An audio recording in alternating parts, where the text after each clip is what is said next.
Amigas e amigos do programa Economia e Desenvolvimento, como de costume, estamos começando este primeiro bloco com o tema Conversando sobre Contabilidade.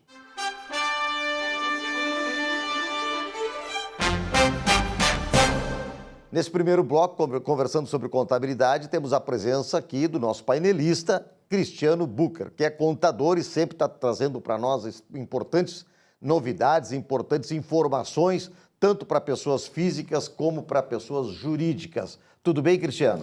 Tudo bem, Vilmar. Alegria estar de novo aí com você.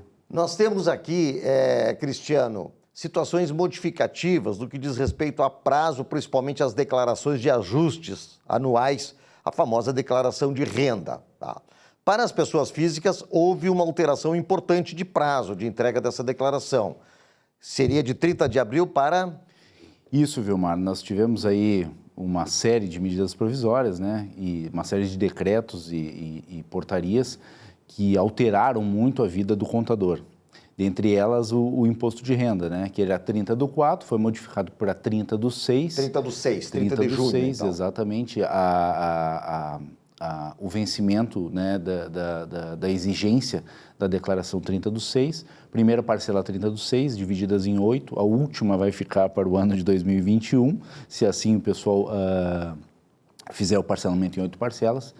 E o interessante, Vilmar, é que junto desta declaração veio outras tantas, né, declarações que tiveram uma modificação, assim como o DCTF, as EFDs, né, contribuições, fiscal, a prorrogação dos tributos de PIS e COFINS, jogando, né, postergando, dando um fôlego para as empresas nesse momento de crise. O Simples Nacional como o primeiro, né, tributo a ser prorrogado na parte federal, depois veio a sensibilidade do governo do estado e as prefeituras para prorrogar também a questão do ISS/QN do Simples Nacional, com prazos diferentes, assim, por assim dizer, né? Então, a gente vai enfrentar alguns desafios ali na frente que vai ser o embolamento, por assim dizer, dessas contribuições e desses tributos, porque ele foi, na verdade, prorrogado. Sim. Ou seja, lá no mês 7 vai ter 2 tributos. E a declaração de renda da pessoa jurídica foi prorrogada também? Acho que essa não é? Essa não foi prorrogada, Vilmar. Foi prorrogada a questão da DCTF, né, por um período, mas a declaração do imposto de renda não foi prorrogada. Que, na verdade, hoje a declaração do imposto de renda ela é a ECD, né, Escrituração Contábil Digital. Sim. Existem, assim, algumas discussões, né, em alguns grupos que eu participo da intenção que isso aconteça.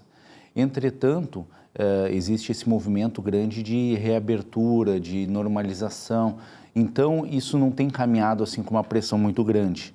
Agora, claro que poderá haver modificações ainda, quer dizer, tem que estar atento a essas alterações de legislação, de decretos, de resoluções, porque se não estiver atento, ou perde prazo, ou perde algum tipo de vantagem na questão de prorrogação de prazo. Né? Sim, então, Vilmar, eu digo assim que a importância do contador ela é tamanha, porque neste momento de pandemia, nós tivemos que mudar toda a nossa estrutura, né? A gente teve que, em poucos dias, sair de uma estrutura grande, com toda a engenharia que já se tinha, para home office, dividir os teus grupos de trabalho, ter uma comunicação integrada e cuidar de 28 medidas provisórias, tantos outros decretos federais, decreto de calamidade, decreto estadual, né, decretos municipais que eles tendem a ter uma diferença, um libera, depois um já não libera mais.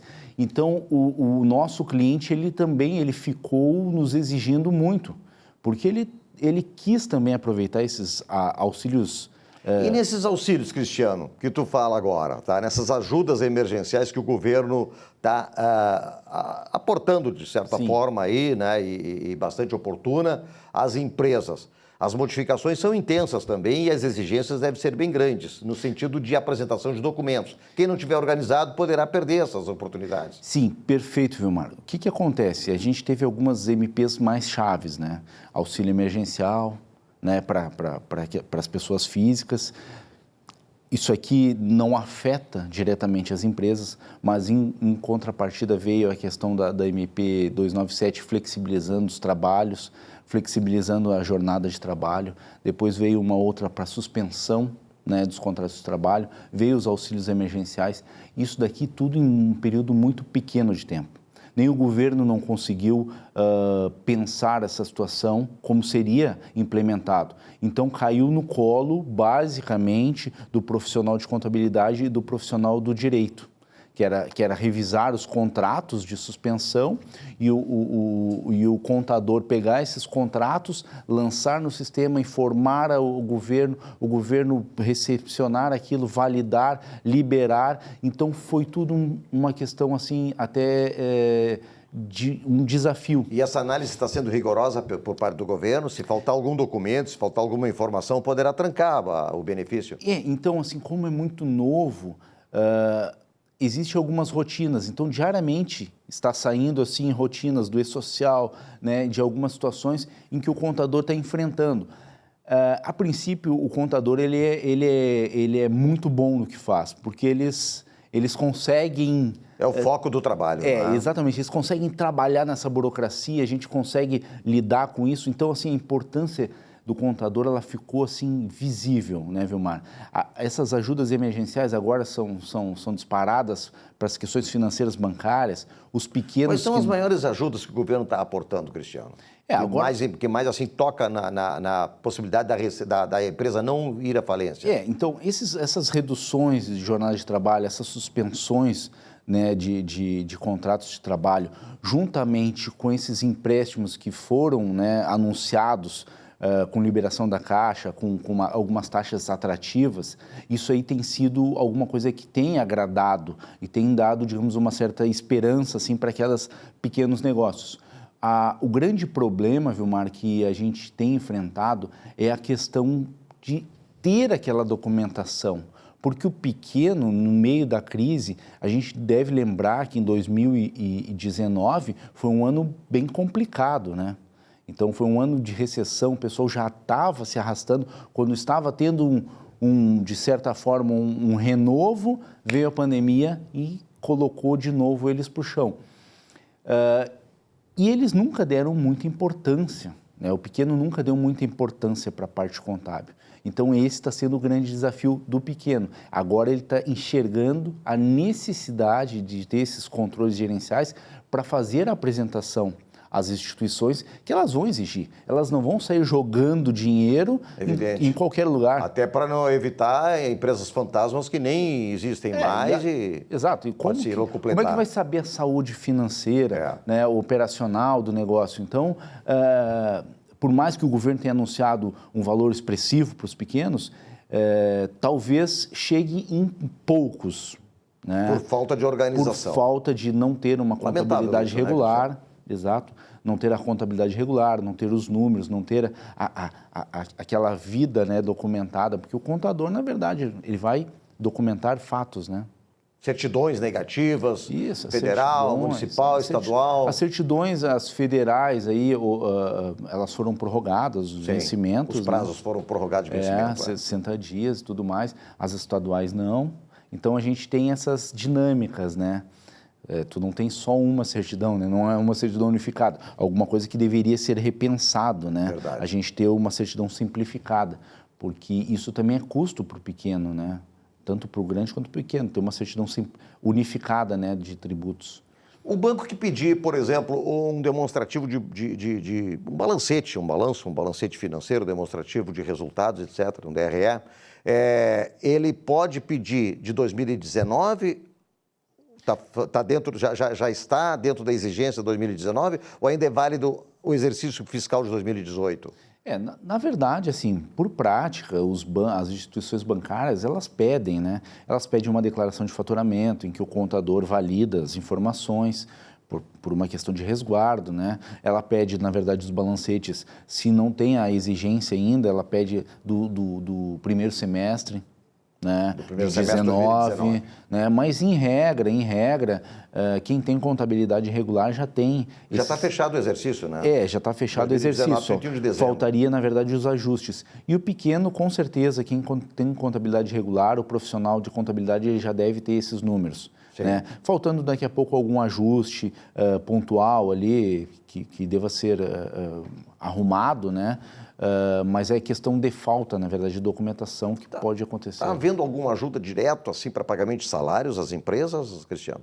Isso, essa MP da suspensão, né, ela veio justamente para isso, suspender e, claro, tem um limitador, né, Vilmar? Tem um limitador, porque eu acho que a fonte ali, ela tem uma quantidade X, né, de água. Sim, ali, não é... Não é um fundo, um poço sem fundo, né? Um poço sem fundo. Só que, claro...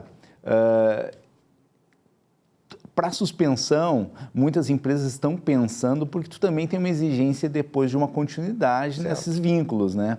Então, muitas não estão aderindo à questão da suspensão, muitas estão aderindo... Porque estão com medo da morosidade na retomada das atividades, né, então, da economia. Realmente é um custo que fica alto, né, depois disso, muitos estão optando pela redução de 50%, né, e tentar continuar aquela atividade. Agora, é compreensível, é um momento que eu acho que o pior dos pessimistas jamais havia pensado, né? A nossa categoria dos contadores resistia muito a essa questão de mundo digital, né? Por mais que a gente tenha já evoluído muito, a gente foi pego, de certa forma, de surpresa, em poucos dias ter que reformular tudo, né, Vilmar? Sim. Agora, eu tenho uma notícia de que já houve mais de 5 mil desempregados em função da pandemia no Rio Grande do Sul, só no Rio Grande do Sul. E número de empresas, isso não se sabe porque teria que haver uma baixa da empresa, um pedido de falência ou simplesmente uma inatividade, né, por falta de solvência. Mas tu tens previsão, assim, tu tem pelo menos uma ideia de que haverá muito fechamento de empresas? Essa estatística a gente acaba não tendo, não né? Tem, né? Não tem. Em nível governamental, a gente tem várias esferas que tem secretarias municipais de desenvolvimento que cuidam, né? Tem a Secretaria Estadual e mais a federal, que tem lá, na verdade, o Simples Nacional, e isso, não, na verdade, assim, para a gente ter esse número, vai ser alguma coisa a longo prazo. Mas, assim, de fato, o momento não é de nenhum otimismo. O pessoal está tendo, digamos assim, um pessimismo bem grande quanto à retomada e acredito que esses números sejam muito maiores do que tu comentaste, né? Mesmo o número de desempregados? Eu acho que o número é bem maior. É bem maior porque eu tive clientes assim que tiveram que demitir 40, 30, 20. Alguns não têm dinheiro, têm que demitir. Ficou uma situação que eu jamais vivenciei, viu, mano? Essas medidas que o governador tomou, elas são bastante promissoras, pelo menos na escalada desta retomada, para não deixar uma esterese muito longa, muito tempo, muito morosa. Porque senão, daqui a pouco chega o período de verão, onde naturalmente os negócios baixam bastante, quer dizer, é um ano perdido, que seria, no caso, retomado só a partir de março do ano que vem. Aí sim, aí é brutal, não é? O recesso vai ser brutal mesmo. Vilmar, a gente toma como base assim, a reabertura das indústrias, né? Com todos os cuidados, com um nível mais baixo de produção e tudo mais. Entretanto, para quem que essa indústria hoje vende, se não para o comércio? E se o comércio está fechado, como é que a gente consegue repensar isso? E mesmo abrindo o comércio, se o consumidor não tem dinheiro no bolso, como é que funciona? O consumidor não tem dinheiro no bolso, o consumidor está receoso de sair, né? Ele vê que, digamos, não é um produto essencial. Então, isso aqui tende a afetar muito. Com certeza. Muito. Cristiano, muito obrigado pela tua participação, sempre trazendo aqui importantes esclarecimentos, importantes informações e renovando, claro, a nossa recomendação de que uma empresa bem estruturada, com profissionais competentes, com profissionais atualizados, sempre terá maiores e melhores vantagens, legalmente falando, no sentido de que não haja problemas por maior que seja a crise. O programa Economia e Desenvolvimento encerra esse bloco conversando sobre contabilidade e permanecemos aqui em atividade durante a semana.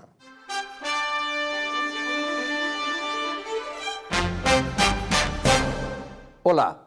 Nestes dias tumultuados, jamais enfrentados por gerações de homens e mulheres, cabe lembrar de Gênesis 3,17. A terra será maldita por tua causa, é pelo trabalho que tirarás com que alimentar-se todos os dias de tua vida. Sem trabalho, portanto, somos infelizes, frustrados e sem esperanças. De fato, hoje, muitos que viam no trabalho um fator de desgraça, o santificam e agradecem ao Senhor. Como se vê, nem sempre pelo amor a gente reconhece o Criador, mas, como é o caso, pela dor. Viva o trabalho, que cada um de nós recupere as forças, a esperança e alcance uma vida digna e gloriosa. Aleluia! Boa semana!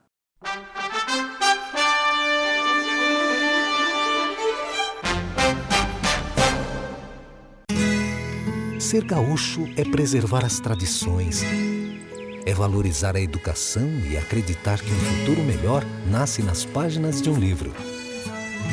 É nossa tradição trabalhar duro. Temos orgulho do suor que escorre do rosto. Ele reconforta a alma e sedimenta uma vida digna. É nossa tradição valorizar o passado para desenvolver o futuro. CMPC Celulose Rio Grandense. Desenvolvimento é a nossa tradição. Um show de humor gaúcho sem palavrão e com muita alegria e interatividade. Zurba Fagundes. Mais de 300 espetáculos no Rio Grande do Sul, Santa Catarina e Paraná, nos melhores palcos do Brasil. 2 vezes finalista no Festival da Mentira de Nova Brécia. Atração no Show do Tom. Programa Silvio Santos e Ana Hickman. Teatro, congressos, encontros, jantares, brigas de casal e bocas livres em geral. Zurba Fagundes. Diversão garantida ou seu mau humor de volta. Contrate esse artista gaúcho antes que ele morra de fome.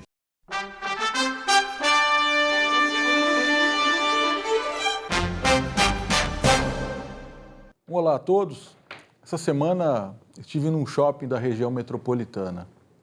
Dá tristeza em ver toda aquela máquina de varejo parado, né? Praticamente ninguém lá dentro. E ao mesmo tempo começa uma alegria em ver a movimentação na praça de alimentação retomando aos poucos e a possibilidade da retomada, né, das lojas, abertura das lojas e voltar pelo menos um pouco do que era. Nós estamos entrando agora num novo período, em maio. Essa retomada vai depender muito das nossas lideranças políticas e principalmente também da evolução ou involução do vírus, né? De toda sorte, a gente continua na marca que esse vírus trouxe para nós, que é a incerteza. Nós, infelizmente, temos que analisar o dia e ver qual a decisão que nós vamos tomar em virtude dos acontecimentos. Essa é a marca que o Covid tem deixado para nós. Uma boa semana a todos. Muito bem, nosso Economia e Desenvolvimento há 20 anos, 2 décadas no ar, aqui nas redes sociais também agora, né? E naturalmente na nossa NET, canal 6 da NET, e brevemente uma grande novidade que temos para vocês a partir do mês de maio, quando imagino a questão da Covid já estará sob controle, pelo menos. Nardon Nasi, auditores e consultores, trazendo resultados e lucros maiores para seus clientes há mais de 58 anos. Vai para 60 anos, Nardon Nasi, auditores e consultores. E um recado para você que é síndico. Senhor síndico, dê adeus aos seus problemas. A IES Manutenção Predial executa serviços preventivos, corretivos e de emergências em prédios residenciais e comerciais, com fornecimento e instalação de equipamentos eletroeletrônicos, mecânicos, hidráulicos, isso tudo para centrais de telefonia, antenas coletivas, enfim. Faça uma visita, um convite que eu faço aqui para você, visita lá a IES Manutenção Predial ou telefone para o 3276-3945. Tem o site aí para você também conferir o site da IES Manutenção Predial e resolva seus problemas de condomínio. Pauta social. Assunto para Tamara de Costa Pereira. Tamara, e aí, Tamara, como é que tu estás? Levando. Levando, né, Silvio? A minha área de social, a área de clubes, é uma coisa que foi muito afetada. Com certeza. Não se imagina clube sem aglomeração de pessoas, sem uma reunião de pessoas, né? Clube é para isso, para encontrar amigos, para convívio social. Mas o que eu percebo é que todos os clubes estão, de alguma forma, tentando entrar em contato com seus associados pelas redes, pelo Instagram, pelo Facebook. Todos eles prepararam aulas de ginástica.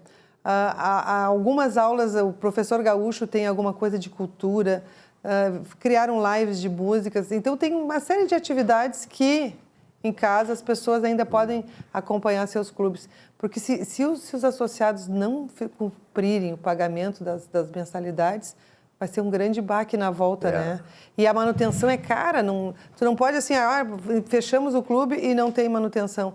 Tem a questão das piscinas, as bombas de piscinas térmicas, tem uma série de equipamentos que não podem parar, né? A manutenção é cara, a manutenção de um clube social, né? É muito caro também, realmente é. Um exemplo, o Grêmio Náutico Gaúcho, de energia elétrica, eles pagam R$30 mil por mês.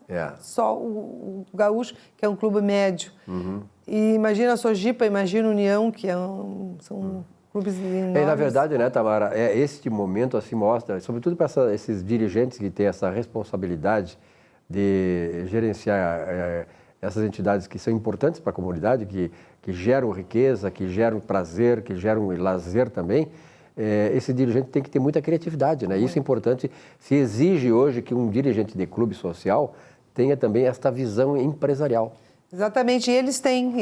A grande maioria dos anos 90 para cá, eles se tornaram entidades profissionais, no sentido de ter uma pessoa, um gerenciamento profissional, de ter uma gestão mais moderna, né? Todos os clubes têm os seus presidentes que são voluntários, diretores, enfim, a diretoria toda é voluntária. Mas há um espírito de gerenciamento mais profissional, isso a gente percebe.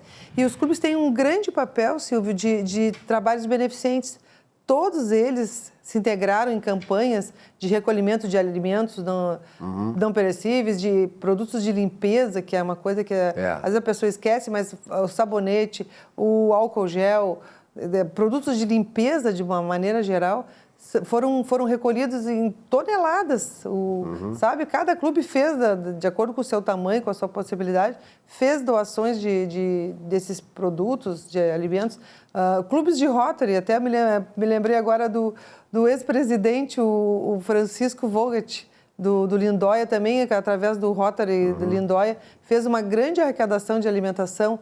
O Orfeu, lá de São Leopoldo, também, que é o clube mais antigo do Brasil. É verdade, Também fez um trabalho importante para aquela região ali, para a sua comunidade.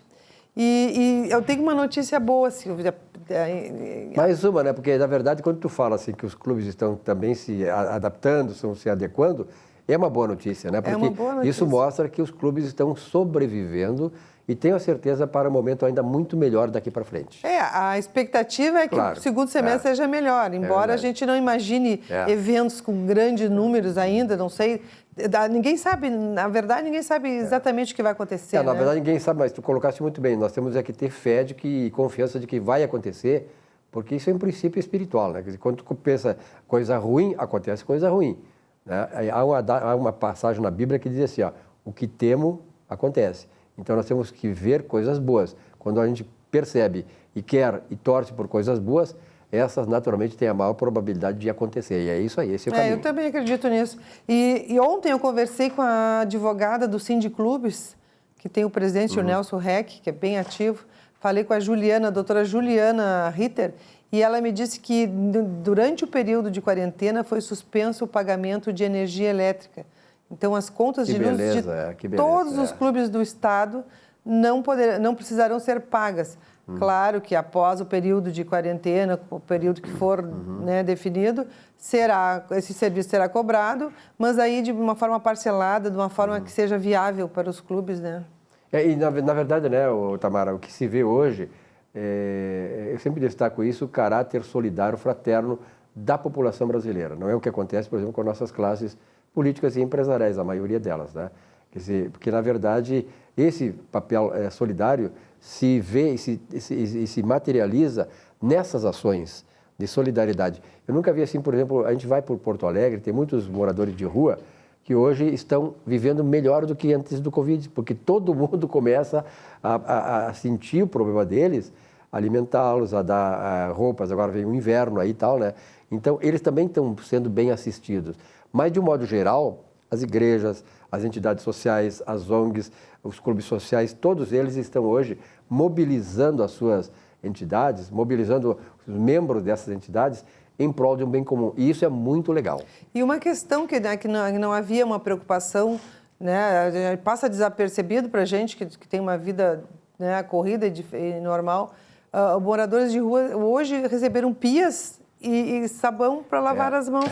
Na Cidade Baixa tem instalado numa ruela paralela com a Lima e Silva, e que é entre a República e a Sarmento Leite, que tem uma pia, que é uma coisa meio enjambrada, mas que a população vai ali, põe a água e põe o sabonete líquido, e sabão líquido, e eles têm acesso... Fazer isso é higiene pessoal, Fazer a higiene, que é uma coisa tão importante, e uma coisa que não se pensa, a gente pensa, vou ter que dar comida, ter que dar roupa, mas ninguém pensa que as criaturas precisam lavar as mãos, né? Até porque ficam na rua, né? As necessidades vão fazer a necessidade aonde? Quer dizer, normalmente elas têm problemas, né? Exatamente pela falta de uma higienização do corpo, elas estão propícias a pegar mais doenças, né? Então, e esse vírus mostrou que ninguém é sozinho, né, Silvio? Está todo mundo ligado. Estamos todos no mesmo barco. Então, tu tem que cuidar do outro, tu tem que cuidar do outro. Se tu não fizer esse cuidado... Tem alguns que estão uns transatlânticos, mas a gente está no mesmo barco de qualquer maneira. Nosso barco é um pouquinho menor, mas a gente pode alcançar alguma coisa sempre para alguém. Tamara, eu acho que o otimismo, eu acho que nós temos que ter esse otimismo, né? Que de repente isso aí passe e a gente volte a uma vida... Eu acho que nós vamos voltar com muito mais sabedoria, né? Para dar valor à família, dar valor ao trabalho, né? Dar valor àquelas pequenas ações, né? Que hoje a gente fica em impossibilidade de fazer.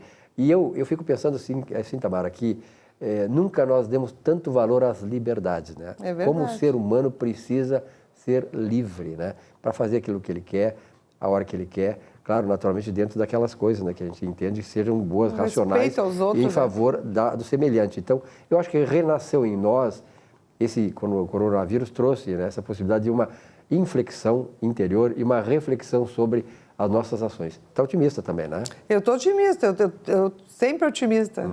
Tá bom, então vamos esperar que daqui a pouco, na próxima vinda aqui, a semana que vem eu te quero aqui também, porque eu tenho a certeza que muitas coisas vão acontecer nesse ínterim e nós podemos trazer novidades a respeito dos nossos grandes clubes aqui. Olha, eu moro ali perto do Gaúcho, morava naquela esquina, aquele edifício Ângela que tem ali no Gaúcho, sempre fui sócio do Gaúcho e acho que o Gaúcho está dando um grande exemplo, né? Eu acompanho muito o Grêmio Náutico Gaúcho, claro, os outros clubes, o Clube do Professor Gaúcho, União, Sojipa, né? Condoleiros, todos esses grandes clubes, Lindóia, esses clubes que nos orgulham, né? De ter, são entidades que estão integradas na comunidade e elas fazem um papel fundamental. Importante. Verdade, Silvio. Obrigado, Tamara. Até a semana que vem. Obrigada. Um rápido intervalo, nosso Economia e Desenvolvimento volta já já.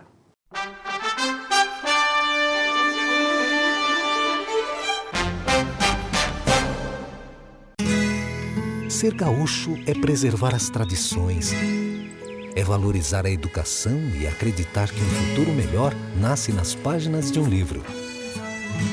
É nossa tradição trabalhar duro. Temos orgulho do suor que escorre do rosto. Ele reconforta a alma e sedimenta uma vida digna. É nossa tradição valorizar o passado para desenvolver o futuro. CMPC Celulose Rio Grandense. Desenvolvimento é a nossa tradição.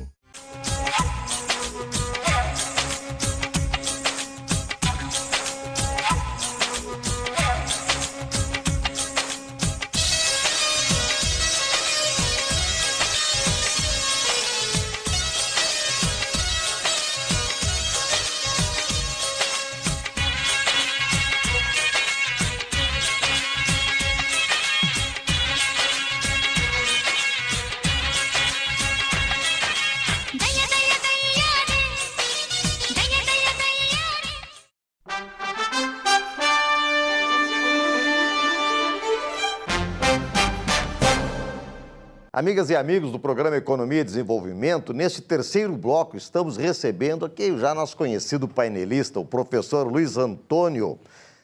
Eu tenho uma certa dificuldade, Luiz Antônio, mas é Steglitz, o E é fechado, né? O E é fechado, é alemão. Steglitz. Ah, de origem alemã.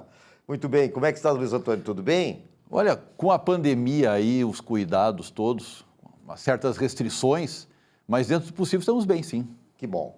Luiz Antônio, ele, vamos dizer assim, dispensa apresentações, mas é muito bom lembrar que é um homem de currículo, um currículo muito importante, né? Um currículo que trouxe muitas contribuições e irá trazer ainda para Porto Alegre, para a comunidade, para a sociedade, né? Na medida que ele, além de publicitário, ele é especializado em administração, tem metodologia em ensino superior, quer dizer, é especializado em gestão de petróleo, de gás na área de energia, é especializado também em dinâmica de grupos, quer dizer, trabalhar em equipes, isso é muito importante, e fez parte de vários conselhos aqui na nossa capital e no nosso município. Né? Por exemplo, na capital ele foi conselheiro fiscal da CESA, a Companhia Estadual de Silos e Armazéns. Né? Já no município foi conselheiro do Conselho Municipal de Defesa do Consumidor, que também ocupou este cargo no Conselho Estadual de Defesa do Consumidor.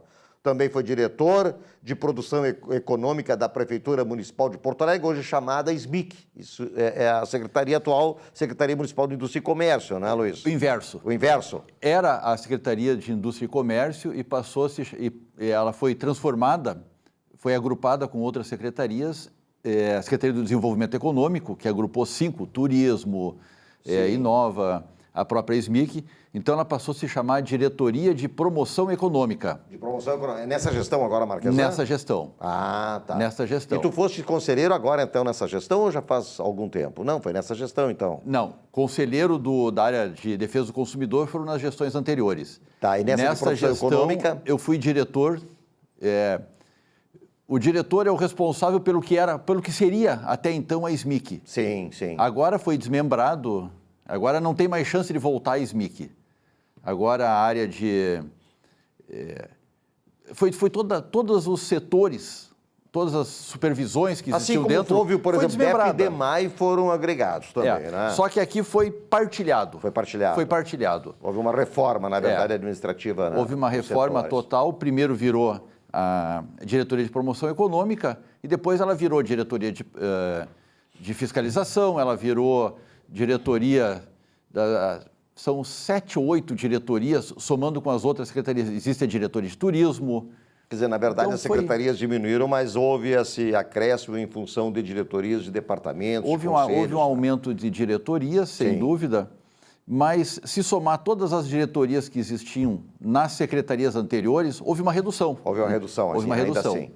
Houve uma incorporação, houve uma redução de toda a estrutura, o que pode se discutir com muita propriedade se foi benéfico ou não. Bom, aí já é uma questão que tem que ser avaliada. Aí é outra questão. E muito adiante, talvez. E tu fosse também da Sulpetro, né? Fui diretor executivo do Sindicato dos Revendedores de Combustível do Estado. Dos distribuidores de combustíveis. Dos revendedores, não das distribuidoras. Ah, tá. Pois é.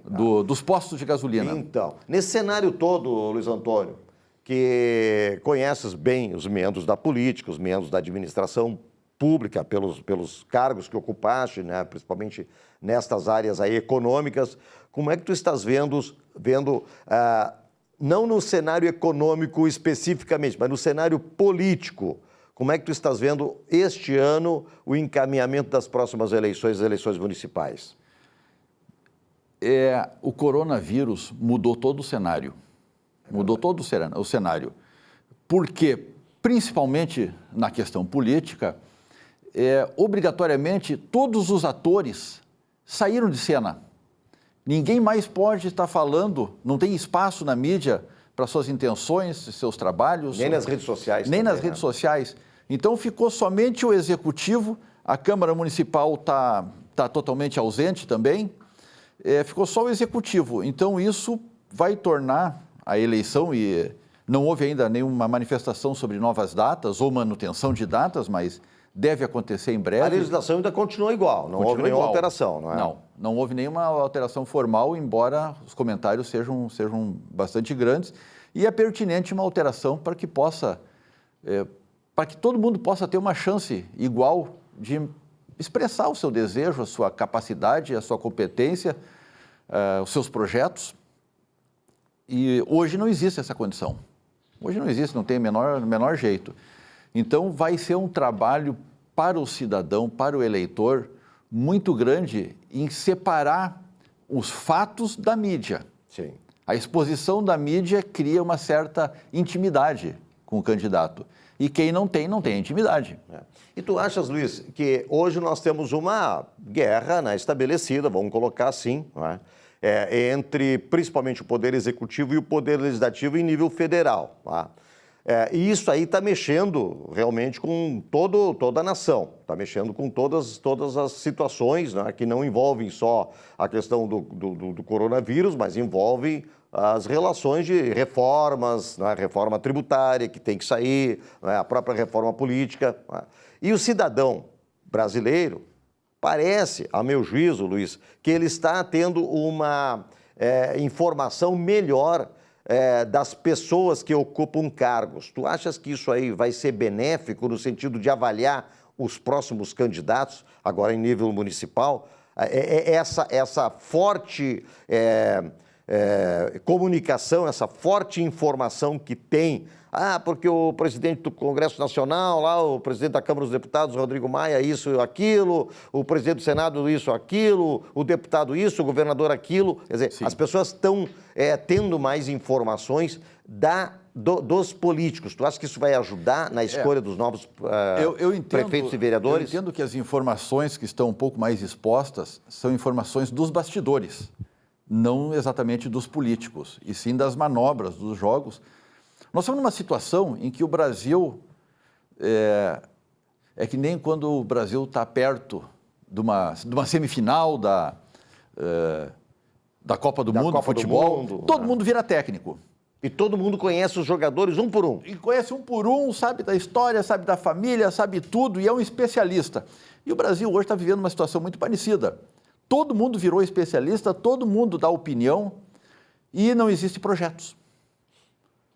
Sobra opinião e falta projeto. Vou exemplificar. Para tudo. Para o Brasil. Ok. É uma situação anômala. Existia a necessidade de uma ação efetiva naquele momento e a ação de parar foi adequada. Agora, ela faz parte de um projeto. Qual é esse projeto? Não conheço. Quando é que as atividades, qual é a regra para as atividades voltarem? Como é que isso funciona? Quais são os índices, quais são os critérios? Está na vontade do gestor e isso está dando um conflito totalmente desnecessário. É a presidência, o executivo federal, o Congresso, os estados com os governadores, as associações com os prefeitos. Não existe projeto, não existe uma retomada. A economia ela foi esquecida nesse cenário. Aliás, ela foi esquecida não, ela foi quebrada nesse cenário. Isso não pode. Ficou no segundo plano, Ficou no segundo plano. E, na verdade, tu tens que ter todos esses conceitos juntos, trabalhando de uma maneira uniforme para chegar a um objetivo. Não pode ser tão solto como ficou. As empresas não sabem o que vão fazer amanhã. Aí, hoje, sai um decreto que pode a atividade... essa semana agora, atividade de construção civil. Construção civil não parou. Não parou, na verdade. Não parou. Então, existe decretos para se ver e decretos para se cumprir. E todos praticamente têm peculiaridades diferentes, de município para município, de estado para estado. Exato. E uma coisa que ficou muito clara é que o trabalhador faz uma diferença fantástica na economia. Ele recebe o salário, ele consome, a empresa não é nada sem o trabalhador e sem o consumidor, e o trabalhador e o consumidor são a mesma pessoa. Eles não têm diferença nenhuma. Agora, tu estás falando em projeto, tá? Isso é muito importante. A primeira coisa que a gente quer saber do candidato é qual o projeto, seja para o executivo, principalmente em relação aos projetos do executivo, ou seja, no legislativo, dentro daquelas propostas que o vereador pode apresentar como projeto de lei. Tu achas, então, que vai ter um projeto mais voltado agora nessas eleições para a saúde ou para a economia, ou vai ter um equilíbrio nisso aí? A saúde recebeu uma injeção de verba fantástica agora. Tudo bem, vai quebrar, vários estados quebram, enfim, mas recebeu muito dinheiro. A saúde vai ficar equipada com isto. Vai ser necessário trabalhar A economia. A economia é o fator primordial. Não vai ter saúde se não tiver uma economia forte. Tem que andar juntos, né? Não vai ter educação se não puder pagar adequadamente o professor, puder Nem manter uma sala de nem aula. falamos nesse pilar que é a educação, que é super importante. Né, Não Luiz? vai ter saneamento se não tiver dinheiro. Não vai ter o dinheiro. Passou a época do escambo. A época do escambo é 1800. Agora precisa dinheiro, precisa circular a economia, precisa andar. O nosso Estado já teve uma dificuldade Luiz, grande uma aí. pergunta que não pode deixar de ser feita. Vais a vereador? Vou. Bacana. Eu sou pré-candidato. Pré-candidato. Pré-candidato a vereador. De Porto Alegre. Em Porto Alegre, pelo Partido Progressista. Perfeito. Pretendo dar a minha parcela. Enfim, eu tenho um histórico de experiências muito grande e eu entendo que posso entregar isso de uma maneira muito tranquila para uma cidade que me acolheu também, que foi Porto Alegre. Tenho certeza disso, com certeza absoluta. Muito bem, então estamos encerrando esse terceiro bloco. Vamos para o nosso comercial, vamos para o nosso intervalo e voltaremos a seguir no quarto bloco. Fique conosco.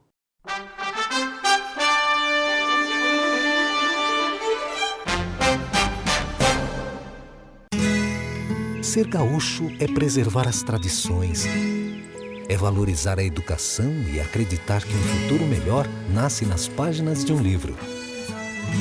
É nossa tradição trabalhar duro. Temos orgulho do suor que escorre do rosto. Ele reconforta a alma e sedimenta uma vida digna. É nossa tradição valorizar o passado para desenvolver o futuro. CMPC Celulose Rio Grandense. Desenvolvimento é a nossa tradição. Um show de humor gaúcho sem palavrão e com muita alegria e interatividade. Zurba Fagundes. Mais de 300 espetáculos no Rio Grande do Sul, Santa Catarina e Paraná, nos melhores palcos do Brasil. 2 vezes finalista no Festival da Mentira de Nova Brécia. Atração no Show do Tom. Programa Silvio Santos e Ana Hickman. Teatro, congressos, encontros, jantares, brigas de casal e bocas livres em geral. Zurba Fagundes. Diversão garantida ou seu mau humor de volta. Contrate esse artista gaúcho antes que ele morra de fome.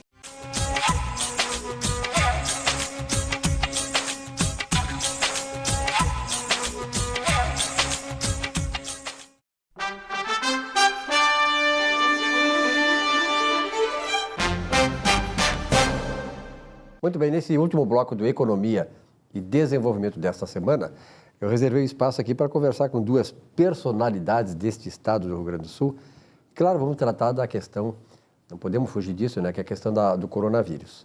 Na verdade, nós estamos numa fase assim, de um lampejo, né, uma luz, né, no final do túnel, que não é um trem que vem em posição contrária, né, graças a Deus, mas alguma coisa que nos aponta para uma inflexão importante, de um distensionamento dessas questões todas que nos levaram a esse confinamento com todas as graves consequências que isso traz para o ser humano, para nós, que é o ser humano, que é um ser por natureza de liberdade. Nós somos um ser de liberdade e não de escravidão. E nós vivemos um período aí de uma certa escravidão, né, que pesava sobre nossas consciências, e isso vai ter o seu preço logo ali adiante.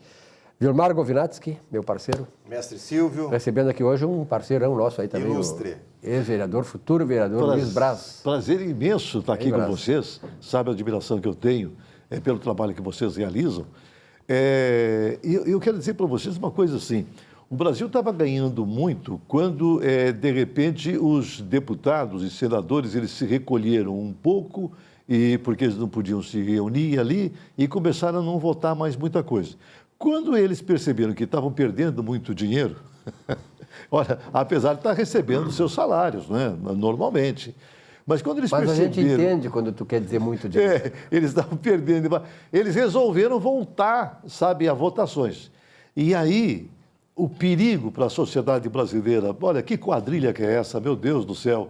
Eles foram lá e votaram um tal de orçamento de guerra. O que é orçamento de guerra? Tira limites. Não precisa mais ficar preso, sabe, Pode gastar à vontade. Ao orçamento. Gasta naquilo que achar que é preciso. E aí eles fizeram um troço assim, mandaram para os estados, né? Então os governadores ficaram felizes. Mandaram para municípios, os municípios ficaram felizes. Só que acontece o seguinte, quem é que colocava limite sabe, nos gastos feitos por essa gente. Então, eu estava falando com o meu amigo Govinaski, antes de entrar aqui no estúdio, o marido da Joyce Hasselman, né? Hasselman. Sim. Hasselman, deputada federal, que é um cara, um cirurgião reconhecido, Daniel França. Ele conseguiu fazer um contrato lá no Rio de Janeiro, por causa desse dinheiro, onde ele vai ganhar R$276 mil por mês. Eu estava escutando uma entrevista dele hoje, R$276 mil por mês. Sabe para quê? Para fazer um trabalho que já é feito gratuitamente pelo Estado, que é treinar pessoas que vão trabalhar nesses hospitais de campanha. Para isso. Uhum. E ele conseguiu fazer esse contrato e o pior, a empresa que ele colocou é uma empresa que nem poderia estar fazendo contratos assim. Mas ele colocou uma empresinha dele lá, para fazer esse contrato ganhando 276 Isso aí não é que é aproveitamento de oportunidades, isso é oportunismo. Isso é uma canalice. Das maiores, sabe? Marido da Joyce Hasselman, que é uma deputada que critica todo mundo, que de repente... Era aliada de primeira hora do Bolsonaro. Elegeu em cima da campanha eleitoral de Bolsonaro. Exatamente. Olha só, gente, eu não sou Bolsonaro, mas acontece o seguinte, essas pessoas, elas roubam demais. Então, o que eu admiro do Bolsonaro é que ele tenta, pelo menos, limitar esses roubos, sabe, né? Isso já é bom. Eu acho que ele fala muita bobagem, mas ele tenta limitar esses roubos que são feitos. A questão do Bolsonaro, a meu juízo... Luiz Braz, é que ele acerta no conteúdo e erra na forma. Uhum. A forma como ele se expressa, a forma como ele se coloca diante de situações que não deveria se colocar. Uhum. Tá? Mas no conteúdo, que é o fechamento das torneiras, tá? Isso aí não há nenhum reparo a fazer. Ele até tanto que a própria troca do ministro, isso é uma questão que a gente tem que, inclusive, agora colocar em suspeição, até esse número de óbitos, né, na conta da Covid-19. A troca de ministro trouxe um ingrediente diferente. Quando o ministro novo, que é o Nelson Teich, disse que iria fazer auditoria para verificar se essas mortes realmente são por consequência da Covid-19, de uma hora para outra as mortes começaram a diminuir. Tá? Então, coloque sob suspeição o seguinte... Será que essas mortes realmente são da Covid-19 ou eram forçadas a serem da Covid-19 para aumentar o estado de emergência e, em cima disso, se completar dessas verbas que não têm limites? Na Bahia, eu não me lembro agora qual é o município baiano lá, mas a Polícia Federal está lá investigando, porque só na compra de livros para escolares lá, se gastou 300 vezes mais do que o preço normal do livro. 300 vezes mais, sabe? São investigações que estão sendo feitas. E olha, imagina, estamos falando dois casos aqui, imagina quantos casos. E quantos casos? Porque o dinheiro foi liberado, né? E outra, eles não estão combinando também direito às ações, os excessos de gasto. Os hospitais de campanha, já foi visto isso aí, a própria imprensa, a boa imprensa, vamos dizer assim, a imprensa séria, está noticiando. Hospitais de campanha, com mesma capacidade, mesma área, mesmo número de leitos, assim, com semelhança em quase tudo e valores diferentes em várias vezes. Tá? Um valor X, outro valor 3X, outro valor 10X. E, aliás, o governador de São Paulo, Jorge Dória, está também na mira da investigação, justamente por causa do hospital de campanha superfaturado. Olha só. Então... mas é uma bagunça. A comicidade, sabe, ela é tanta que um partido que roubou o Brasil, o partido não, mas os integrantes do partido, né? A quadrilha que está lá. O PT. Agora vem a público querendo saber se os remédios que são aplicados, sabe, são bons mesmo, mas eles não se preocupam, eles não gostam de trabalhar, sabe, né? Eles gostam, na verdade, de locupletar. Só isso, né? É o que a esquerda faz aqui no Brasil, se locupletar. Mas eu quero trazer para o debate aqui um assunto que, como economista, me preocupa muito, que é o seguinte: nós sempre fomos acusados, eu sou neoliberal e tal, mas, na verdade, muita gente não sabe o que é, nem o que é uma economia clássica, nem o que é o liberalismo, nem o que é o neoliberalismo. Tanto a economia clássica, os pré-clássicos, os clássicos, os neoliberais e tal, A economia liberal, ela não prescinde do Estado. Pelo contrário, ela quer o Estado forte, onde o Estado tem que ser forte. Ela condena o Estado, aquele que quer fazer tudo. O Estado não pode tudo, porque ele não deve tudo. Então, nesse momento, Brasil, eu quero ter um debate com vocês, é o seguinte, eu acho que esse é um grande momento de discutir essas questões. O tamanho do Estado na economia. Porque, na verdade, assim, desde lá dos tempos da antiguidade, quando se formaram os primeiros processos de sistematização da economia, a ciência econômica, o grande problema foi da participação do Estado na economia.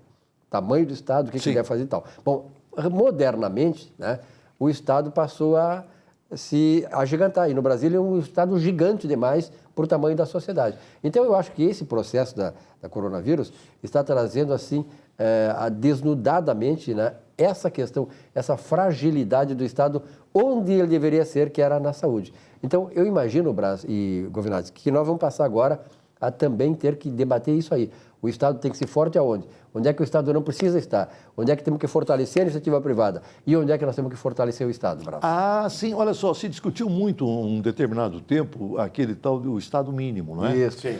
Que eu sou partidário do Estado mínimo. Onde, o Estado mínimo, mas o Estado máximo onde ele tem que estar. Exatamente, Mas eu ser mais fortalecido.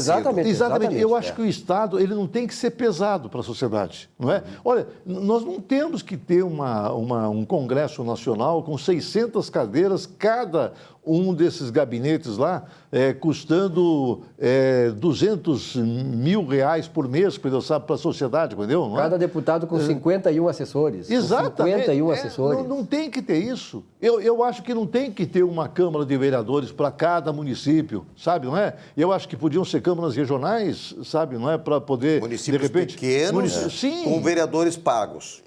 Mas eu acho um absurdo isso, sabe? Eu acho o fim do mundo. O Estado, ele tem que ser leve para a sociedade. Ele não pode ser uma coisa pesada para a sociedade. E hoje, infelizmente, ele o é, não é? Você tem razão. Eu acho que o Estado, ele tem que estar intervindo. É claro, o Estado tem que estar na educação? Tem que estar na educação, não é? Tem que estar na defesa, não é? O Exército, é claro, ele não pode ser terceirizado, não é? Ele tem que estar na defesa. Então, eu acho que educação, saúde e defesa, isso é realmente missões do Estado, não é? Não pode ser delegadas para ninguém, não é? Agora, o resto tem que se discutir muito. E bem nessa linha, Luiz Braz, nosso ex-vereador, que conhece muito bem essa situação, não só de legislação, como de fiscalização, porque é a atribuição, não é? As duas atribuições maiores do Legislativo. Sim. E foste vereador quantos anos, Luiz Braz? 30 anos, quer dizer... E parece que... E não, pré-candidato, né? Parece que pré-candidato... E é importante, vou fazer um parênteses, é importante você perceber hoje que o que nós temos que fazer, nós eleitores, saber escolher os políticos. Né? Isso é muito importante. Saber escolher os políticos. Então, aqui, eu estou muito assim, penalizado com as nossas instituições legislativas com a falta de qualidade de seus membros. Então, nós somos responsáveis por isso também, não é mesmo?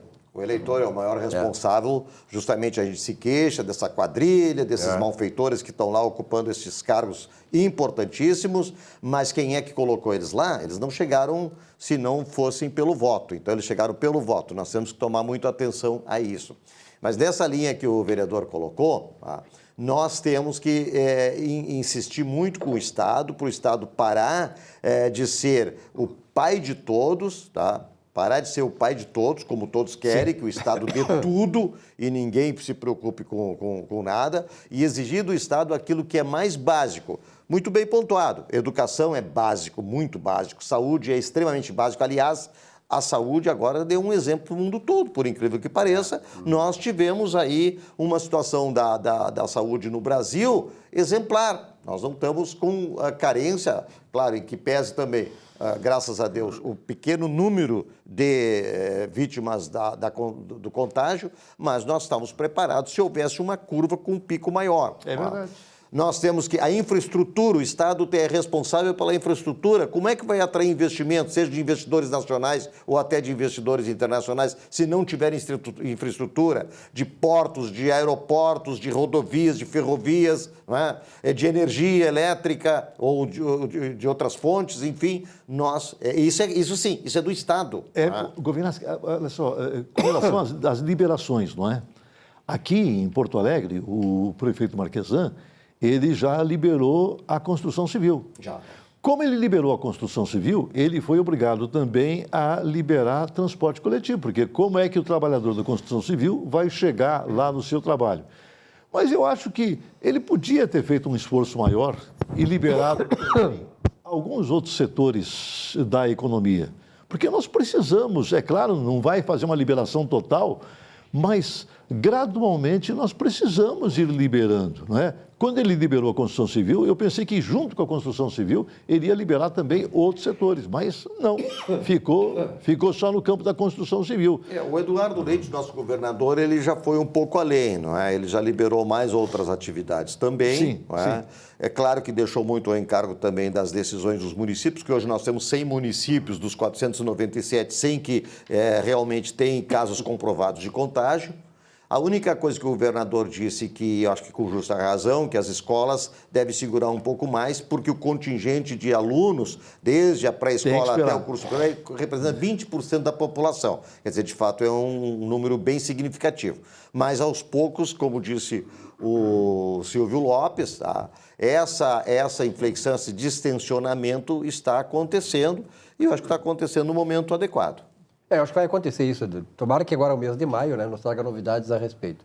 Com Braz, certeza. obrigado pela tua presença. Muito obrigado, parabéns pelo programa, sabe, que vocês Nosso programa, fazem, né? Tu é nosso, né? que é ótimo, Tu faz sabe? parte do programa. É muito bom, realmente. Em breve teremos grandes notícias aqui para o nosso Economia e Desenvolvimento, que está no seu 20º aniversário. Maravilha. 20 anos. Maravilha. Irmão, obrigado também pela tua Obrigado, presença Silvio, aqui. obrigado, Braz. A você, telespectador, muito obrigado pela audiência, pela fidelidade ao nosso programa. Uma boa noite para todos vocês, uma boa semana de trabalho e nós voltamos na semana que vem. Até lá.